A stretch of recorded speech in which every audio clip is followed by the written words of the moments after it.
Good day, valuables. It's your boy Miles the 16th, and I'm here with Mr. Larry Scott in the Mickey Vicky building. What's up, bro? How you been?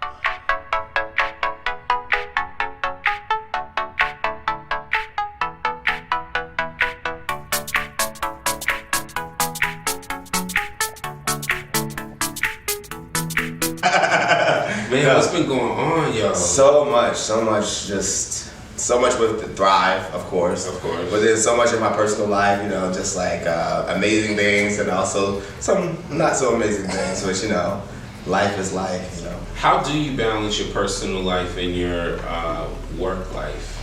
It's just the same life, dude. Like the absolute wrong answer. Like, I don't balance it.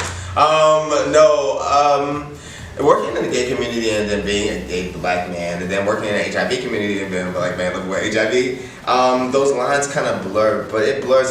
Sometimes it's like, oh my God, work never ends. And I often said that I feel like I work for black gay men. Like, you're like, I'm at work, boss. Black gay man. Did you need anything? But I also love that because I kind of hide in the open. People feel comfortable in a moment where I'm at the bar. They're people come up to me like, man, what's up with this big Tarby? I'm like, okay, let's do this. And I like that because so often around intimate issues, black issues being a queer man, being a person living with HIV, you feel like you don't have a place to kind of field those questions and to have that conversation.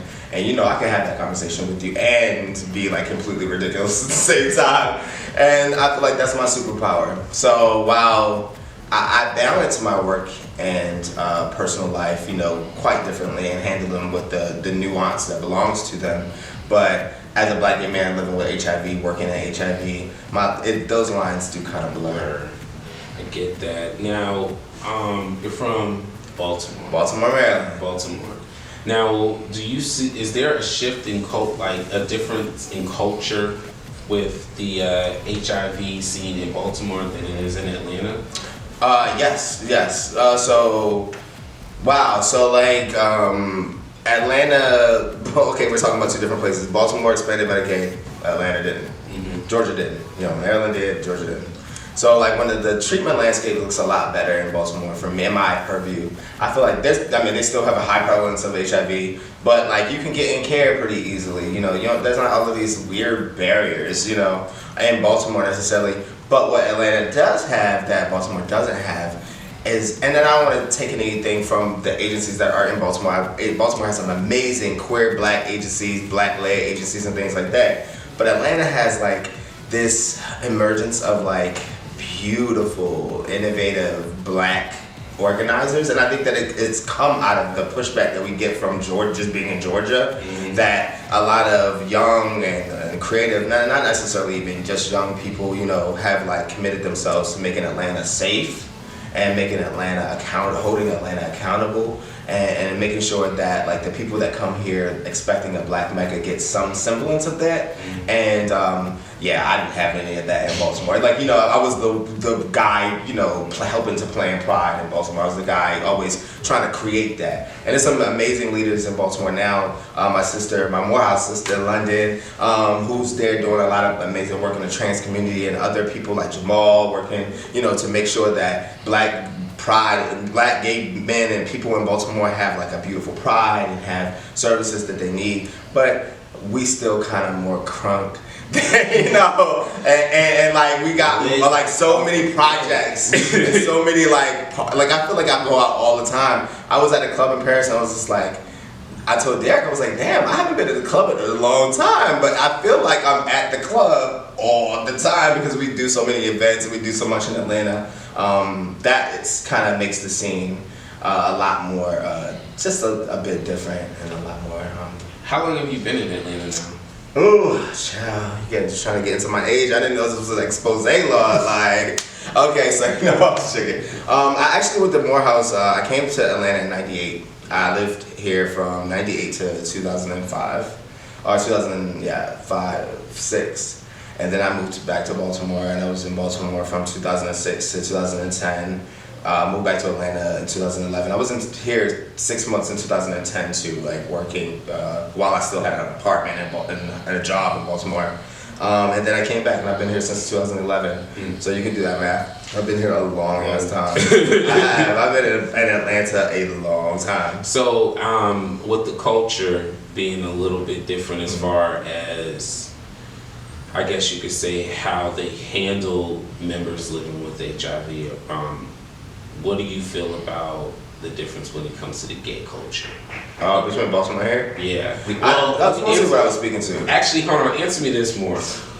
Do you see a growth in the gay culture from when, like, let's just say 20 years ago to now? Mm-hmm. Do you see it progressing, or do you see it stagnating?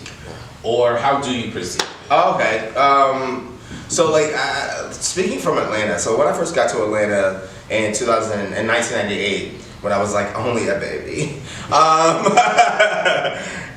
that was like gay clubs everywhere. More specifically, there were gay black clubs everywhere. Like I used to say, like, and it's still kind of like that now, but like there were like 15, 16 black gay clubs. Like you literally could be like, ugh, I don't want to go to this club because like somebody looked at me wrong, and then you had like 10 other clubs to go to on the same night where you would get in, you get a free drink. You know, it was a scripper, you know what I mean?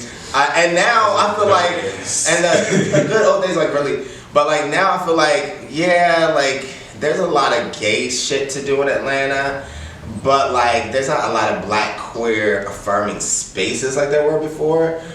There's a lot of black and queer affirming organizations, and I feel like we exist because we don't have all of those clubs and stuff to do. We had YP, we had Evolution. Yeah, I used to work at Evolution, boop, boop, boop, boop. But like no, like I feel like while there's a lot of, you still have the crib. You still have the crib. You still have, you know, He Is Valuable. You still have the Thrive Center where we are. Shameless plug. We're gonna get to that. But like you don't like it's a different vibe. You know, it's like, you know, I feel like a lot of places that have gentrified like Atlanta have used black culture to kind of like come up. It's like, you know, Atlanta was hot Atlanta. It was a black gay mecca, and it's like now this is not what Mecca feels like. Like the girl, like you don't really have the same access to like this very visible black gay community like you used to. So, and I think that might have been a shift in just culture in general. Like I think that most of the other places, I can like say the same thing about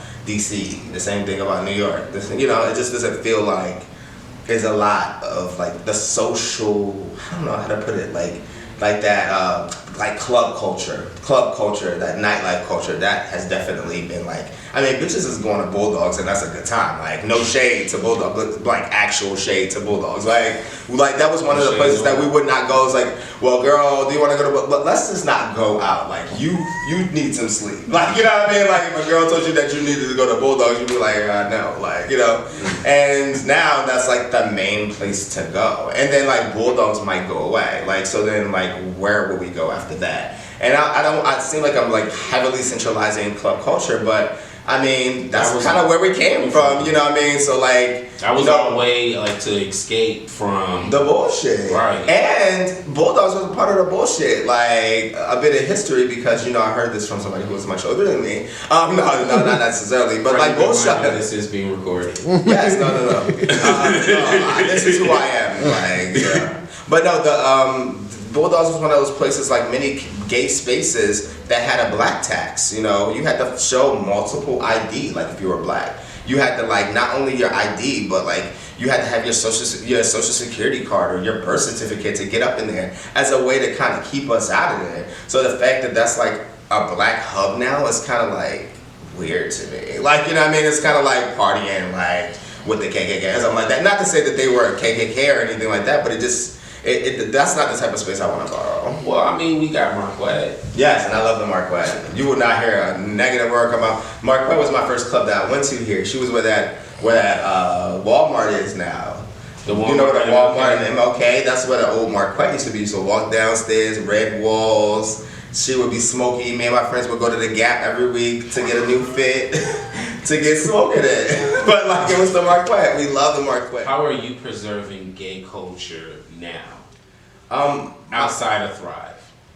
Outside of Thrive, Jesus, you just like say my mothership. Now I'm just joking. I am gay as fuck, so there's that. I try to, like, every part of me seeks to affirm and reaffirm gayness, black gayness. You know, that's who I am. My writing, I write from that space. I organize from that space. So before I did Thrive, there were other things I created that are black and that they're still around, like Safe Space, you know, for black gay men and black queer people. So I feel like that's how I do it. But then also like continuing to support black queer innovators, you know, like in their efforts. Like, you know, I think it's probably, I sometimes laugh at myself because like depending on who it is, like I'm always gonna like love their stuff and then like share it. You know what I mean? Because it's like, I feel like we have to push our culture. Like again, back to like I was just in Paris last week, and that's why it's like fresh on my mind. But like one of my Morehouse brothers, Sean, what's up, Sean, from Chicago, was DJing and in Paris, which he like toured all over Europe for years, and the white girls was voguing.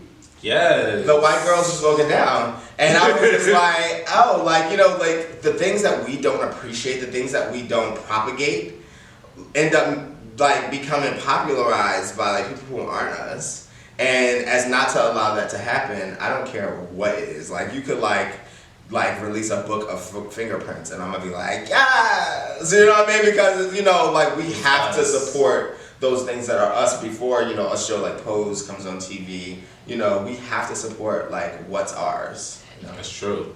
And speaking of what's ours, so Thrive. Yes. S of the S. Would you mind telling our viewers what does Thrive SS stand for? Thrive SS stands for Transforming HIV Resentments into Victories, Everlasting Support Services. Talk about a tongue twister. Right. But that's exactly what I felt like we felt like we needed at that point. We needed to transform our HIV resentments, which show up as stigmas, which shows up as fear, which shows up as actual resentments, into something that we could use, victories, you know, everlasting. And then support services, like connecting our community to what they really need. Because like HIV Inc. would fool you to think that, you know, all we need is a pill. Like, oh God, you got your pill? Like, you good then, you know? And that's not the truth. You know, we need way more than a pill. We need, sometimes we need that brotherhood. We need a person to listen to us, to care about us. We need a reflection of ourselves. And that's what we wanted to do. And that's what we committed ourselves to doing. So wait, what were you, Derwin, and Daniel thinking? Dwayne, oh my goodness. Sorry. It's okay. What were you, Dwayne, and Daniel thinking? Dang, that's a lot of D. That's like, but what were DLD. you? Yeah, right, I was just thinking about that. But what were you guys thinking when you like started this? We weren't thinking about this, like, to be, like, 100%. Like, we were thinking, like, we wanted to do, like, support different. Like, you know, like, as opposed to, like, having, like, 6 guys in the room just, you know, like, oh, I'm Larry and I'm living with HIV. Hey, Larry. And then just, like, me focusing on, like, all of the horrible things that come along with being a person living with HIV. We wanted to like celebrate, you know, the resiliency. We wanted to like talk about, at that first meeting, I remember whispering to Daniel, we had our first meeting after starting the support network online. It was 45 guys there.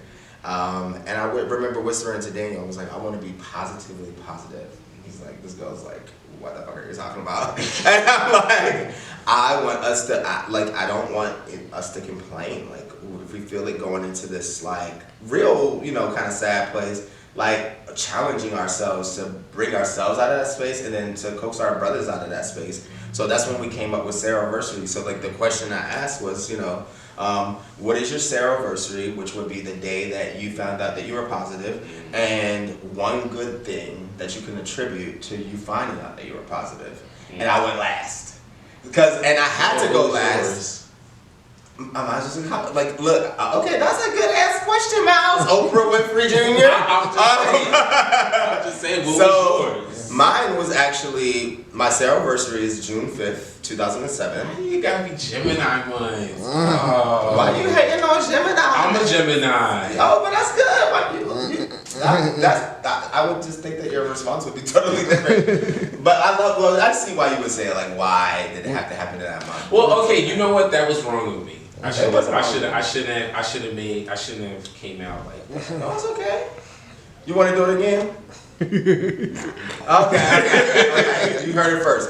But no, and then my positive thing, and I said it was a cop-out because several people said this before me, because I just wanted to see what was going to be said and to hear what was going to be said. And like, sometimes we ask the question and we don't ask ourselves that question first, to answer it first. And my thing was, having 45 black gay men in a room, living with HIV and being able to, like, look in each other's eyes and see the resiliency, hold each other up without asking any questions or any type of conditions or anything like that. And that was my thing. That was the thing that I needed so badly but never knew I wanted, Okay. Well, look, here's the thing, right? I am amazed right now. I'm going to be honest with you. This is an honor on my part because as a young black gay man who also lives with HIV, I definitely needed to see someone like me that's out here doing something positive and is actually active, because I was never ashamed of my status, but it took me a while to get comfortable with it. You know what I'm saying? And so part of the reason why it took me a while to get comfortable with it is because I felt like, well, now that I'm positive, I can't do nothing but just be basic. Even though I have these grandiose ideas of executing this, that, and the third, at the same time, I felt like, they can't be produced because that involves me possibly having to relinquish this about me. And at some point in my life, I was like, screw this is what I want to live. I want to enjoy my life and be out there if I can. But what helps elevate this feeling and this passion is to be around people like Richard, you, Daniel, like to see black gay men who are also HIV positive and are unapologetically black and have no problem with expressing their status, acknowledging their status, and making sure the world is comfortable with their status. You give me hope. And it would be foolish for me to sit here and not sit here and give you the love in the world right now, my brother, because you are, like, the reason why I'm able to even do this and to be able to have the idea of this right here is because of people like you. You guys help me get comfortable. And, that's why I wanted to have this moment with you, because I want the world to see how Miles became Miles. And I want the world to know it's because of people like him, the reason why Miles is Miles. Wow, thank you for that.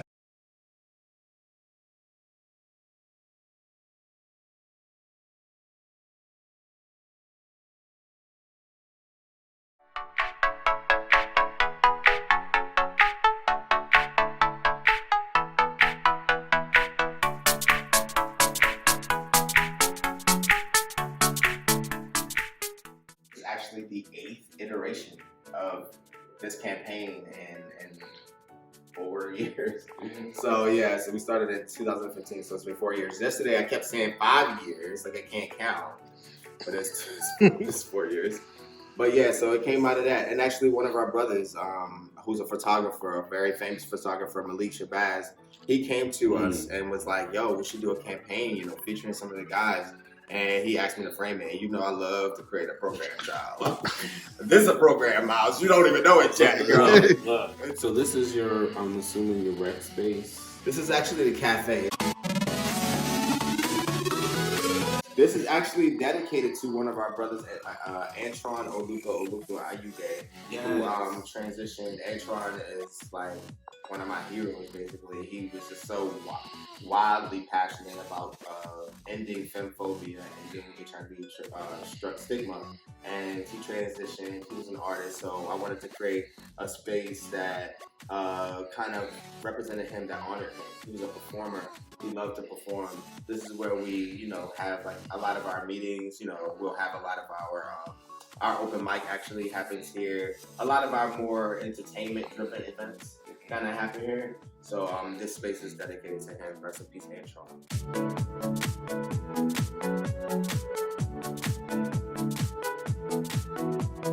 They're having a Toastmasters meeting inside of there.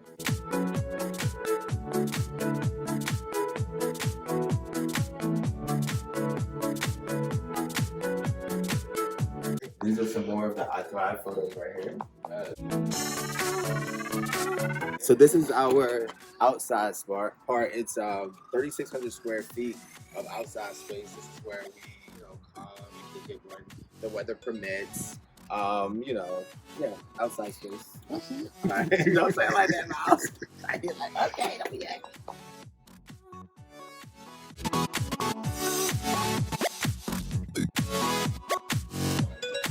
So this is our community clothing closet.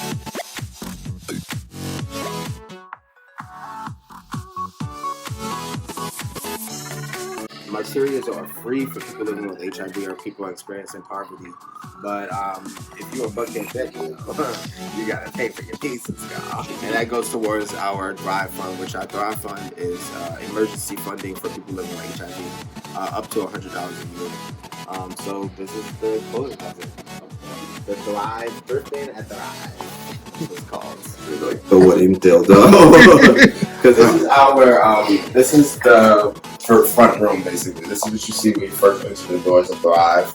Are these pictures from Ashley Day? Yes, one of our beautiful members, and also one of the leadership, and he is valuable, Aaron Prince, did these photos. Oh my gosh!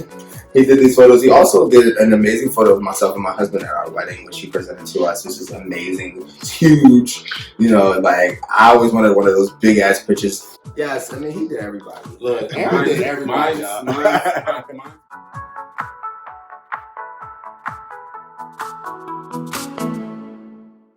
Yes, remember Raylan. I just spoke to him last week. Yeah, he's doing great. He is. So this right here is our administrative.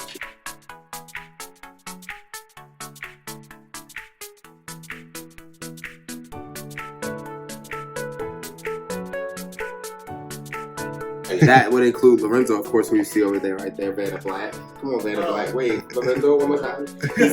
He's the programs manager. Lorenzo makes sure that our programs are meeting their deliverables. I like to exceed deliverables, and thanks to Lorenzo, most of our programs are like 150% of the deliverables, 200% of the deliverables.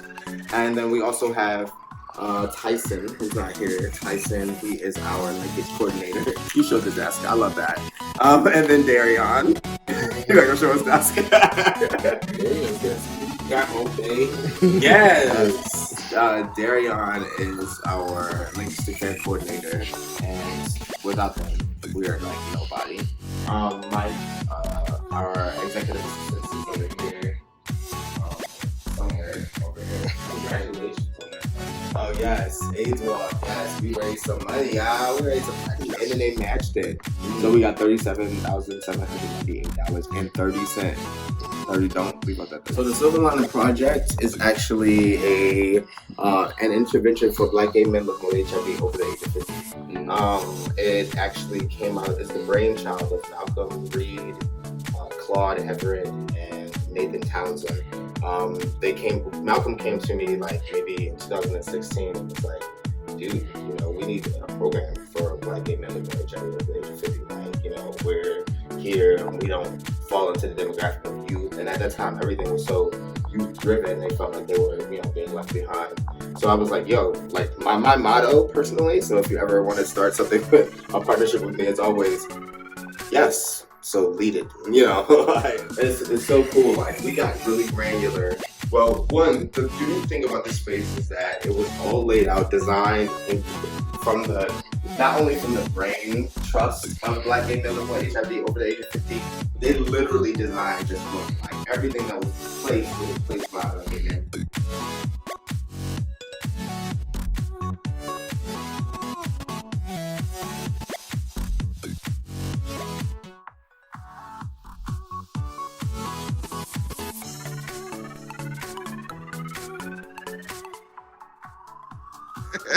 Thank you, Mouse, actually, for having us today. Well, everybody, it's your boy Miles the 16th here at Thrive SS. Thank you so much, Larry.